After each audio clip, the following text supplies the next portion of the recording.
ça a été une vraie plongée dans l'âme du Chili, dans ce désert d'Atacama. Donc on a tourné dans une ville minière qui s'appelle Humberstone, qui est une ville aujourd'hui qui est visitée par nombreux touristes, mais qui a été vraiment une ville qui fabriquait le fameux salpêtre à l'époque. Donc on a tourné dans cette ville.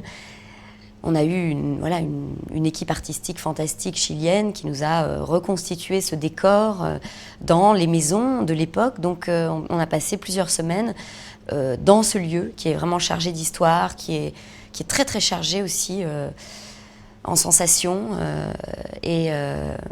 Voilà, ce désert de pierre, ce désert de poussière où finalement les seules ombres dans ce désert, ce sont les fleurs qui poussent. Et comme il n'y en a pas beaucoup, je pense que les expériences humaines, en tout cas les rencontres humaines, sont encore plus fortes. Donc moi j'ai été très heureuse de tourner ce film avec une équipe chilienne. C'était aussi une façon qui nous raconte aussi leur propre histoire, l'histoire de leur pays. Et puis tourner ce film aussi en partie en espagnol, ça a été un challenge. J'ai eu beaucoup de challenges dans ce film.